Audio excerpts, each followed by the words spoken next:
चिराङाव बाथि माहारियारि फसंथान बेखेवदों। चिरां जिल्ला समाज अनसाय बिफाननि बानजायनायाव आइजो आरो गथ'सा जौगाखां बिफाननि सिङाव दिनै चिरां जिल्ला बेंगिरि मावख'नि सावराय नब्लाङाव गोलाव दानसेनि हाबाफारिजों खुंनो लानाय बाथि माहारियारि फसंथान 2022 आरो मातृ बन्दना सप्ताह 2022 खौ बेखेवजेनो। बे हाबाफारिखौ गाहाय आलासि महरै बाहागो लानानै बेखेवना होयो रायजो सभानि एमपि रोनगोरा नार्जारिया। बे हाबाफारियाव एमपि रोनगोरा नार्जारिजों लोगोसे एमएलए जयन्त बसुमतारी, बिटिसिनि मावफुं सोद्रोमा रनजित बसुमतारी, चिरांनि एडिसि रेंखां मुसाहारि, अजित कुमार शर्मा आरो लाइन बिफाननि गोबां बिबानगिरि आरो अंगनबादि मावफारियाफोराबो बाहागो लादोंमोन।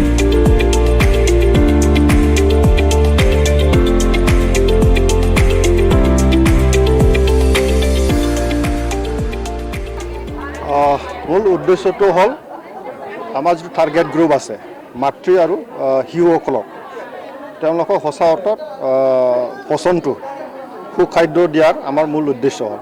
তো আজি চিৰাং ডিষ্ট্ৰিক্ট ছ'চিয়েল ৱেলফেয়াৰ ডিপাৰ্টমেণ্টৰ দ্বাৰাই যিটো মাহজৰা পচন মেলা আয়োজন কৰি আজিৰ পৰা আৰম্ভ কৰা হ'ল। গতিকে খুব ভাল লাগিছে ইয়াত সকলো আমাৰ ছ'চিয়েল ৱৰ্কাৰ কৰ্মীসকল ইয়াত আহিছে, আমাৰ মানে অংগনাবাদী কৰ্মীসকল ইয়াত আহিছে, অফিচাৰসকল ইয়াত সব আহিছে, ডিষ্ট্ৰিক্ট এডমিনিষ্ট্ৰেশ্যন ইয়াত আছে। আমি সকলো জনপ্ৰতি ইয়াত সকলোৱে একগোট হৈছোঁ। আমি একেলগে মিলাই পেলাই আমাৰ চিৰাং ডিষ্ট্ৰিক্টত যিটো মানে পচনৰ বিষয়ে যিটো সজাগতা সৃষ্টি কৰিব লাগে সেইকাৰণে আমি একেলগে কাম কৰিম। আৰু খুব ভাল লাগিছে। সঁচা অৰ্থত আমি মাতৃসকলৰ স্বাস্থ্য ভাল হ'ব লাগিব, আমাৰ শিশুসকলৰ স্বাস্থ্য ভাল হ'ব লাগিব। হেল্ডি ইণ্ডিয়াৰ ইয়াৰ কথা কোৱা হৈছে। গতিকে মাতৃসকল গৰ্ভত যদি ভাল বাচ্চা যদি জন্ম দিব পাৰোঁ তেতিয়াহে হেল্ডি ইণ্ডিয়া ইয়াৰ সম্ভৱ হ'ব। গতিকে প্ৰথম কথাটো হ'ল আমি সুখাদ্য আমি দিব লাগিব। তাৰপিছত মাতৃসকলক স্বাস্থ্যৰে যাতে জন্ম দিব পাৰে ইয়াৰ কাৰণে আমি যত্ন ল'ব পাৰোঁ। আজি আমাৰ ভাৰত চৰকাৰ তথা অসম চৰকাৰ তথা আমাৰ বিটিআৰ চৰকাৰ নিৰ্দেশ মৰ্মে যিহেতুকে পোষণ মাহ আমাৰ 1 ছেপ্টেম্বৰৰ পৰা আগন্তুক 30 ছেপ্টেম্বৰলৈকে এক মাহজোৰা পোষণ মাহ আমাৰ উদযাপিত কৰা হৈ আছেহি।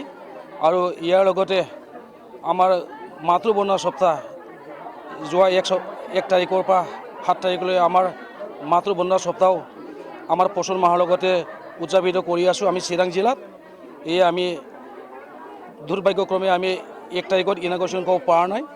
আজি আমি চিৰাং জিলাত পোষণ মাহ যে উদযাপিত কৰা হৈ আছে এইটো সম্পৰ্কে আমি ইনাগৰেশ্যন কৰিলোঁ। আৰু এই সভাতে আমাৰ স্থানীয় ৰাজ্যসভাৰ এমপি মহোদয়ক লৈ পেলাই আৰু আমাৰ স্থানীয় এমএলএ মহোদয় ছাৰক লৈ পেলাই আৰু আমাৰ স্থানীয় বিটিআৰৰ ইএম ছাৰক লৈ পেলাই চিৰাং জিলা ডিষ্ট্ৰিক্ট এডমিনিষ্ট্ৰেশ্যনৰ সহযোগত আমি আৰু লাইন ডিপাৰ্টমেণ্টৰ সহযোগত আমি চিৰাং জিলা ডিচি কনফাৰেন্স হলত পোষণ মাহ যেনেকৈ উদযাপিত হৈ আছে এইটো আমি ইনাগৰেশ্যন কৰিছোঁ। আৰু আমি আশা ৰাখিছোঁ এই পোষণ মাহৰ জৰিয়তে আমাৰ এই চিৰাং জিলাৰ কোন আমাৰ ভাইটি ভণ্টিসকলক শিশুসকলক আমাৰ গৰ্ভৱতী মাতৃসকলক আমাৰ প্ৰসূতি মাতৃসকলক আৰু আমাৰ কিশোৰীসকলক আমি এই পোষণ মাহৰ জৰিয়তে উন্নতি কৰিব পাৰিম। আমি তেওঁলোকৰ স্বাস্থ্যৰ প্ৰতি তেওঁলোকৰ আমি স্বাস্থ্যবিলাক উন্নত কৰিব পাৰিম বুলি আমি আশা ৰাখিছোঁ। আৰু বিশেষকৈ আমাৰ এই যে চিৰাং জিলাত উত্তৰ অঞ্চলত মানে পিছপৰা শ্ৰেণীসকল আমাৰ চব দুখীয়া শ্ৰেণীসকল মানুহবিলাক আছে আদিবাসী সম্প্ৰদায়ৰ, তেওঁলোকক আমি চিৰাং জিলা প্ৰশাসনৰ ফালৰ পৰা তথা আমাৰ সমাজ কল্যাণ বিভাগৰ ফালৰ পৰা আমি নিশ্চয় তেওঁলোকক মানে উন্নত কৰিম বুলি ভাবিছোঁ আমি স্বাস্থ্যৰ প্ৰতি।